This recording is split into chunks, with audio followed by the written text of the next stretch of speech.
हमारे साथ वरिष्ठ अधिवक्ता हाजी अमानुल्लाह अंसारी साहब मौजूद हैं और जिस तरीके से वक्फ संशोधन बिल को लेके पूरे देश में एक बहस छिड़ चुका है, तमाम भ्रांतियां या तमाम इस तरीके की बातें जो आम जनमानस के बीच फैल रही हैं, क्या कितना सही है वक्फ संशोधन बिल, किसके हित में है, किसके खिलाफ है, इन सारी बातों की जानकारी आज हम लेंगे। बहुत जो है स्वागत है सर आपका टीवी 100 में। धन्यवाद। वक्फ संशोधन बिल पर जो हो हल्ला हो रहा है, वास्तव में हो हल्ला करने वाले हैं कौन से लोग? देखिए, वक्फ संशोधन बिल पर एतराज़ जाहिर करने वाले या हो हल्ला करने वाले या इसको कंडेम करने वाले वो लोग हैं जो वक्फ की संपत्ति पर नाजायज़ तौर से आधिपत्य बनाकर, कब्जा बनाकर उसका दुरुपयोग कर रहे हैं। दरअसल वक्फ से का शाब्दिक अर्थ होता है किसी अचल संपत्ति को उस संपत्ति का स्वामी जनमानस के, जनसाधारण के हित में वक्फ करता है, समर्पित करता है। तो सबसे पहले हम आपको एक बात और स्पष्ट करता चलूँ कि वक्फ दो प्रकार के होते हैं। एक तो वक्फ अलल्लाह, एक वक्फ अलल औलाद।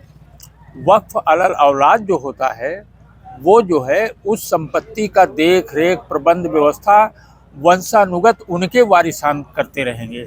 और वक्फ अलल्लाह जो होता है वो अल्लाह के हक में वक्फ कर दिया जाता है, समर्पित कर दिया जाता है और उस क्षेत्र के सर्वसाधारण लोग उसके मालिक हो जाते हैं, देख रेख करते हैं। अब एक प्रश्न उठता है कि वक्फ करने का उनका उद्देश्य ये होता है कि समाज को जो एकदम से आखिरी पायदान पर हैं, गिरे पड़े हैं, परेशान हाल हैं, उदाहरण स्वरूप यतीम, बेवा या जो है निर्धन बच्चे जो पढ़ना चाहते हैं, उनको जो है लाभ पहुंचाने के दृष्टिकोण से संपत्ति वक्फ किया जाता है। किंतु आज स्थितियां ये है कि वक्फ के संपत्ति पर जो उसका प्रबंधक है, चाहे वक्फ अलल्लाह हो या वक्फ अलल औलाद, वो लोग फेंटा मार करके अजगर सांप की तरह कुंडली जमाए बैठे हैं। वो उस प्रॉपर्टी को डिस्पोज ऑफ कर दे रहे हैं, उसका दुरुपयोग कर रहे हैं। मैं सिंपल सा उदाहरण देता चलूँ। इस जहाँ पर आप मेरा बाइक ले रहे हैं, ये नटवा इमामबाड़ा मार्ग है। मेन रोड विंध्याचल मार्ग से लेकर नटवा मार्ग तक इतनी दुकानें हैं, 65,000 रुपया प्रति माह आमदनी आता है। किंतु किसी निर्धन, गरीब, यतीम के हक में, उसके हित में 1 रुपया नहीं लगाया जाता। अब जब इस पर कंट्रोल सीधे सीधे प्रदेश की सरकार और केंद्र की सरकार का होगा तो इनका जो है जुगाड़ मुर्गा मछली खाने पीने का बंद होगा, इसलिए ये चिल्लपों मचाए हैं। ऐसे ही वासलीगंज में एक मस्जिद है जिसे गंगाबाई की मस्जिद कहते हैं। वो एक गंगाबाई नामक हिंदू महिला थी और उन्होंने उसका निर्माण करवाया और उनका उद्देश्य ये था कि उस दौर में जब होटल वगैरह नहीं हुआ करते थे, मिर्ज़ापुर में धर्मशाला और सराय नहीं हुआ करता था, तो उनका उद्देश्य था कि जो यात्री आए, मुसाफिर आए, यहाँ पर शरण ले लें 1 रात, 2 रात, 4 रात के लिए। आज वहाँ पर वो पूरी की पूरी संपत्ति पर अपना व्यक्तिगत आवासीय कब्जा बना के रखे हैं और उसमें जो दुकानें हैं उसकी आमदनी वो वसूल रहे हैं। तो वक्फ करने वाले का मंशा की पूर्ति तो नहीं हुई। इन्हीं सब बातों के दृष्टिकोण से ये वक्फ अमेंडमेंट बिल लोकसभा में लाया गया, जो दोनों सदनों से बहुमत से पास हो गया। अब एक प्रश्न और उठता है, पहले वक्फ के संपत्ति के बाबत किसी भी प्रकार का विवाद होता था तो उसकी जो है सुनवाई जिला में सिविल जज सीनियर डिवीज़न का न्यायिक क्षेत्राधिकार होता था, अथवा वक्फ ट्राइब्यूनल स्टेट लेवल पर होता है, वो लखनऊ में वहाँ होता था। और वक्फ ट्राइब्यूनल का जो डिसीजन होता था वो अंतिम होता था। इस संशोधन से वक्फ ट्राइब्यूनल के डिसीजन को हम जो है अपील, रीट, रिवीजन माननीय उच्च न्यायालय, सर्वोच्च न्यायालय में कर सकते हैं। एक फ़ायदा ये हुआ।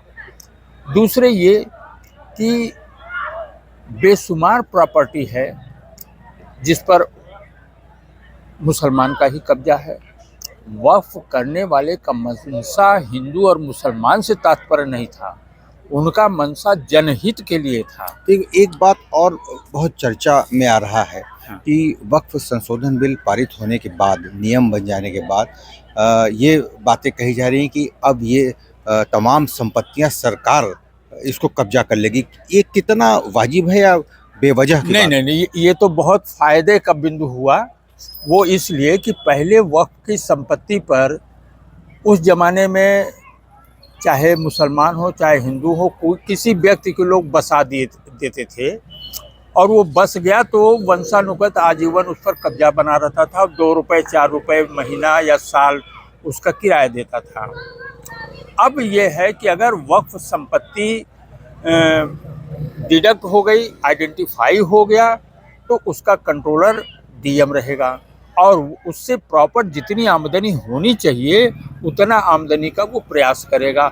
उनसे अगर 2 रुपये 5 रुपये पर है और उसकी मार्केट वैल्यू 500 रुपये बनता है तो उस हिसाब से उनसे रेंट लिया जाएगा, अन्यथा उनसे वैकेंट कराया जाएगा। ये है। आपके मुताबिक जो कमज़ोर वर्ग के जो मुस्लिम समुदाय में लोग हैं या जो उससे लाभ नहीं ले पा रहे थे, अब उनके लिए एक बेहतर अवसर है। अवश्य। देखिए, जब केंद्र की सरकार ने एक 125 सीआरपीसी के तहत किसी मुस्लिम पत्नी को भरण पोषण देने का प्राविधान बना, तब भी इस समुदाय विशेष के लोगों ने चिल्लपों किया। उसमें मंशा यही था कि वक्फ के संपत्ति से जो आय है, अगर उसका हस्बैंड इस योग्य नहीं है, देने लायक नहीं है, या धांधली करता है या पलायन कर जाता है, तो वक्फ की प्रॉपर्टी से उनको दिया जाएगा। लेकिन जब वक्फ की प्रॉपर्टी से आमदनी ही नहीं है, पिक्चर में आ ही नहीं रहा है क्या खाता बही, क्या जो है बैलेंस डेबिट क्रेडिट है, तो उन बेचारियों को क्या मिलेगा। एक चीज़ और सवाल उठता है कि लोग कह रहे हैं कि अब वक्फ बोर्ड में जो हिंदुओं की या गैर मुसलमानों की जो एंट्री हो रही है, उससे हिंदुओं का भी उसमें वर्चस्व बढ़ जाएगा। क्या ये बात सही है या सिर्फ गुमराह करने की? नहीं, देखिए, हम भारत के लोग, भारत मुल्क में जो मुसलमान बचे हैं वो भारत राष्ट्र को स्वीकार किए ना। हमारे दादा पुरखा ने भारत राष्ट्र को स्वीकार किया। तो यहाँ का जो है लोकतांत्रिक व्यवस्था के तहत प्रधानमंत्री अगर हिंदू हो रहा है, मुख्यमंत्री हिंदू हो रहा है, वित्त मंत्री या जो भी पोर्टफोलियो है उस पर हिंदू हो रहा है, तो हिंदू और मुसलमान की तो बातें पैदा करना ही एकदम गैर मुनासिब बात है। अब रहा सवाल इस संपत्ति की देख रेख के लिए अगर एडमिनिस्ट्रेटर के तौर पर स्थानीय डीएम हो जाता है या 2-1 और सदस्य आते ही हैं, तो इसमें दिक्कत क्या है। वो अपने बेटे के लिए तो बना नहीं लेगा, वो भी तो काम करेगा अंडर लॉ एंड प्रोविजन। बिल्कुल सही बात है। तो अब एक अंतिम सवाल ये, जो लोग वक्फ संशोधन बिल को लेके आशंकित है, सशंकित है, उनको क्या करना चाहिए? वो आप क्या सुझाव देंगे? देखिए, बहुत दिनों तक 70 साल तक मुल्क के मुसलमानों को लोग जो है एक तरह से वोट बैंक के तौर पर जो है विपक्षियों ने इस्तेमाल किया। विपक्षी तात्पर्य मेरा भाजपा के अलावा दिग्गज जितनी जो है सियासी जमातें हैं, राजनीतिक पार्टियां हैं, अब उनकी दुकानदारी इससे बंद हो जाएगी। तो एक चीज़ बस लास्ट में ये जानना है कि क्या आपको लगता है कि गुमराह किया जा रहा है लोगों को? वक्फ संशोधन बिल से राष्ट्रहित, पिछड़े मुसलमानों का हित है? देखिए, मैं थोड़ा सा पीछे चलना चाहूँगा।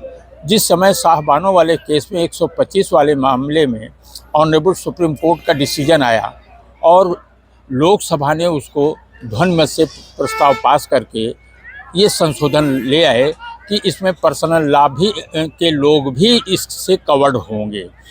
ऐसे ही इसी प्रकार से वक्फ संशोधन बिल जो हाउस से पास हुआ, दोनों हाउस से, अब इन लोगों ने इसको चुनौती भी दिया है। ऑनरेबल सर्वोच्च न्यायालय में बहुत से पिटीशन PIL वगैरह आई है। ठीक है, उनका व्यू है, लेकिन वो अल्पसंख्यक समुदाय के हित में उनकी सोच नहीं है। बिल्कुल मेरा स्पष्ट मत है। आपने बताया कि जो चिल्लपों या हो हल्ला कर रहे हैं वो क्यों कर रहे हैं, लाभ इसमें किसका किसका है? देखिए, इसमें देखिए, सबसे पहले तो अगर असदुद्दीन की पार्टी का नाम लिया जाए तो वैसे भी उनकी पार्टी के दुकानदौरी कहीं है नहीं। बहरहाल वो मुल्क में एक नेता के तौर पर उभर रहे हैं, हीरो बन रहे हैं। इसको कैश कराना चाहते हैं सपा के लोग और कांग्रेस के लोग। तो कांग्रेस के लोग इसको तो 70 साल तक भुनाते ही रहे हैं। अब एक अच्छा कदम शासन ने लिया है, सरकार ने लिया है, उसका वेलकम न करके कोई भी हमारे मुल्क में, हम रूढ़िवादी व्यवस्थाओं पर नहीं चलते। सने सने संविधान में बहुत से संशोधन हुए और उस दृष्टिकोण से अब यह भी संशोधन आया तो हमें इसका वेलकम करना चाहिए। इसमें कहीं किसी दूर दूर तक मुस्लिम की संपत्ति छीनी नहीं जा रही है। अपना परिचय बताइए। मैं हाजी अमानुल्लाह अंसारी एडवोकेट, सीनियर सदस्य उत्तर प्रदेश स्टेट हज कमेटी हूँ और 29 अप्रैल से हमारे उत्तर प्रदेश के हाजियों का फ़्लाइट शुरू होने जा रहा है। कल सुबह हम वहाँ जा रहे हैं व्यवस्था देखने के लिए, हमारे हाजियों को कोई असुविधा न हो।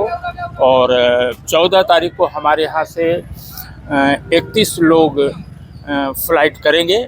मैं उस मौके पर रहूँगा उनके खिदमत के लिए। और हमारी सरकार, केंद्र की या प्रदेश की लोकप्रिय सरकार, बहुत अच्छा व्यवस्था दे रही है अल्पसंख्यकों के लिए।